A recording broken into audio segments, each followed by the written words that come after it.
afternoon, everyone. Good afternoon, ma'am. So, my topic is all about mandatory reading requirements and routine Hindi. So, continuation ulit ang Mr. Ipos. So, before we proceed to our main discussion, I have here a guide question. First is, what will happen if the product has no label? Mr. Lambot. Uy!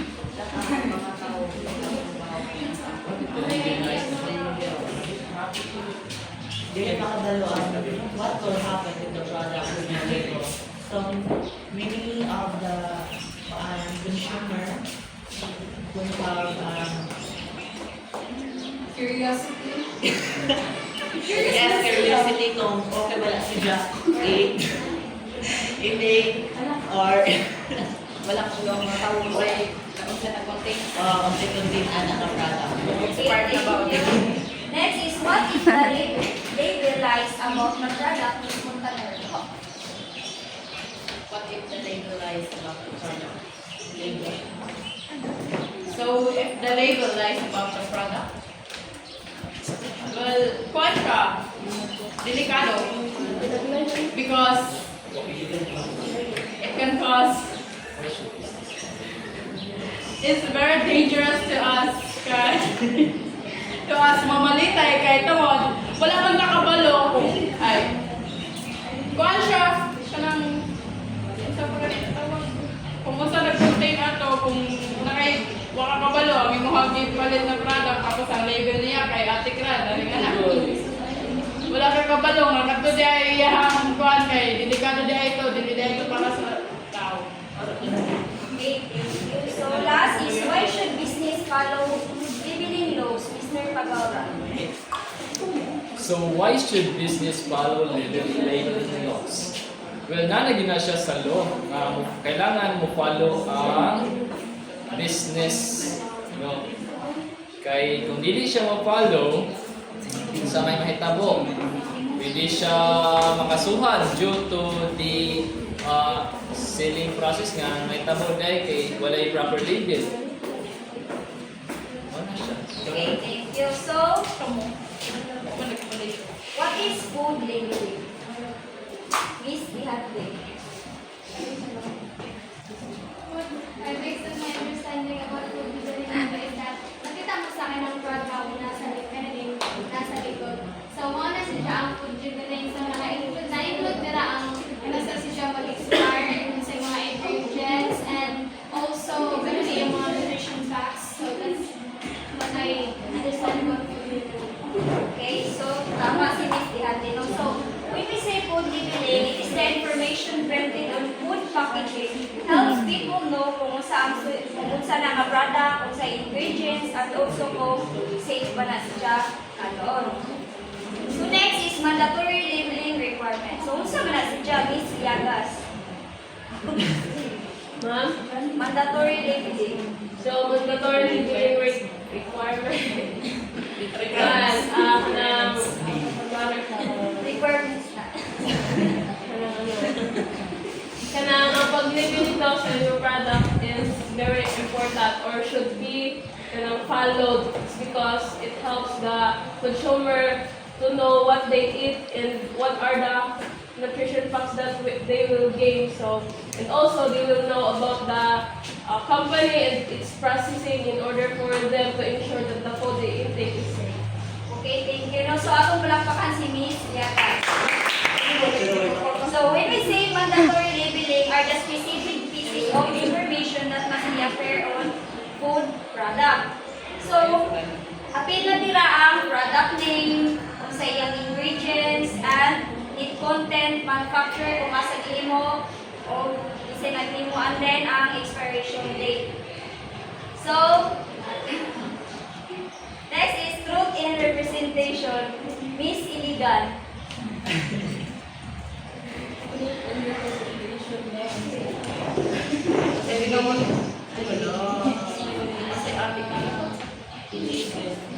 So, kung labeling na truth representation, I think dapat accurate or ang inuwang ibutang para sa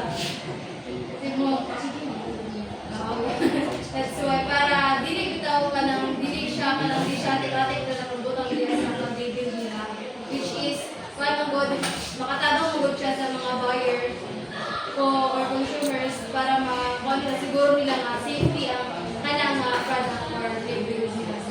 Yes, sakto. So, kung may ka of truth in representation is kanang kung unsay gibutang dito sa label is kanang dapat accurate bitaw kung ibali na nakabutang dito nga 500 grams. So, dapat dito 500 grams po actually dito. Dapat di ba kay di man ang pwede siguro no kung hindi diba? So, next is legal. There are legal bases. So, first is Department of Trade and Industry or DTI. Then, Bureau of Fisheries and Aquatic Resources, mo ng BIFAR. Next is World Trade Organization or WTO. So, usa man ang Department of Trade Industry. So, enforces Department Administrative Order Number 17 OK Series of 2017. So, requires complete product information. So, apil na diha ang name, ingredients, net content, patog yung ganina, manufacturer, and expiration date. Next is label must be clear. So, dapat ang imong label is clear, masabtan, and then mabasa. Next is prohibit false or misleading claims about the product. Miss Silisana, prohibit false or misleading claims.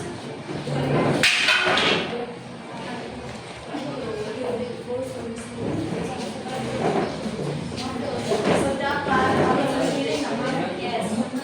dapat is kanang if magbutang ka bitaw about sa delivery sa imong product, dapat is kanang tinuod ka dito sakto about sa imong about sa imong company bitaw, dili kay magpahibutan ka o mga false na dili tinuod kay sa dirahang word is makita nato if ang imuhang product is kuan ba siya kanang safety or unsa ba na.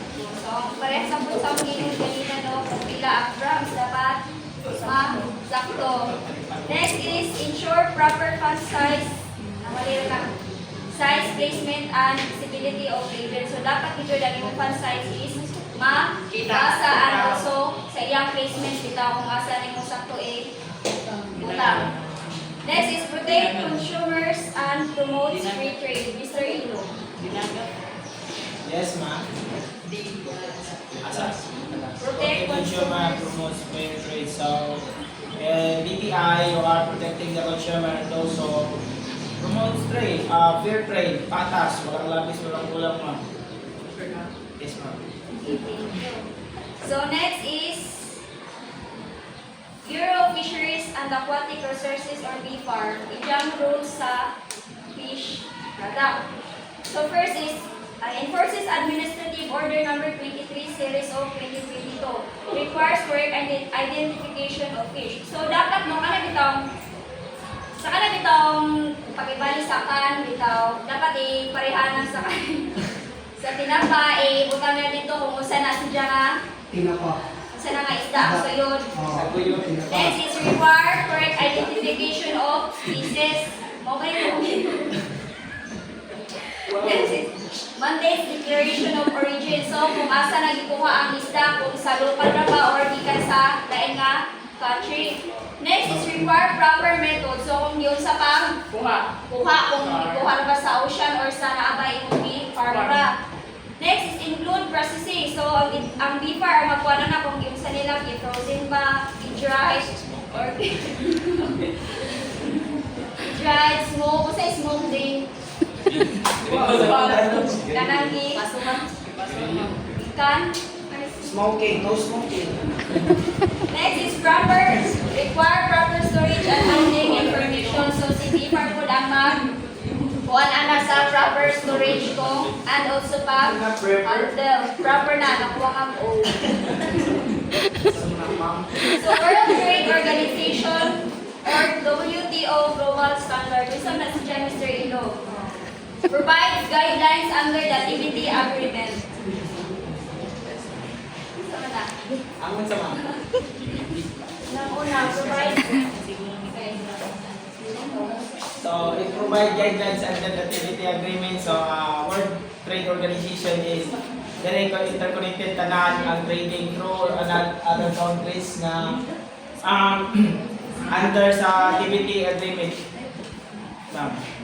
So, the World Trade Organization made rules mo na gitawag og TPT or stand for Technical Barriers to Trade Agreement. So, these are rules to make sure product standard don't become unfair. So, for example, bitaw ka ang giingon ni Maymay ganina kung ang Pilipinas mag-import o mga product dito sa lain countries, dapat ang label is masaktan.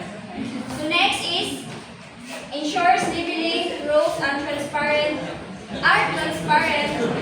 and non-discriminatory. Mr. Bio. Siyempre ma'am, kaya naman sa standard ma'am, siyempre ang terms of labeling is dapat nakabutang na siya, and kung in terms sa Muslim, kung halal na siya or dili, katulong thank you. Yes, so dapat rules should be clear and fair. Same treatment for local and imported products. Next is support consumers, protection and public health worldwide. Miss Dihandre. Through guidelines sa WTO to support consumer protection and public health worldwide. So through that, kana is ang way to support ilang consumer sa through sa ilang natin is because naman sila yung process para masakto ang isang product. Yes, so labels help people stay safe and healthy by showing the information, ang product information. So next, importance of proper labeling. First is protect consumers. Why, Miss Villegas? Protect consumers. So, motto, ganun akong ganyan ma'am na ang proper labeling is to protect consumers because they are aware. Mabasa nila sa mga labeling na minsan mga, like for example, na vegetarian ang ang consumers. So, mabasa nila dito nga kini nga product is safe for me to eat is because wala kayo siya mga fats, wala kayo siya mga oil. So, nga na. So, it also know na mga aware sa mga consumers that the food they intake is safe. And also sa mga, for example, sa mga Muslims, dili sila makaon ng product na walay halal nga nakatata. So, it protects them from, makasala na daw sila kung makaon sila dili halal. Okay, thank you. So, makaprotect siya sa consumer no kay bawa man na may label dito, may bawa nila kung safe ka ilang ikaon. So next is build trust. Miss Day. Build trust. Build trust. Of course. Kay dali ka naman kakay imuhang label dito kay truthful man. Yes. Klaro ma'am. So, makuha niyo siya ang mga customers no, mga consumer kay Sali. yes, na ipagsalit kay na may label, makita man nila kung Yan, content sa product yes, now. kung safety ba siya ka noon. And last is avoid legal problem. Mr. Bio. Pwede ka problems kay ano ma'am? Kay kung na may mga balaod, wala kang sulod sa balaod, sa stability ngay mo negosyo, or imong product, mabaligya na, and magkamunta pa ka, worst case, mapriso ka tungkol kay wakang sulod sa balaod. Yes, correct. So, correct levels help business follow the law and avoid penalties. So, I think that's all.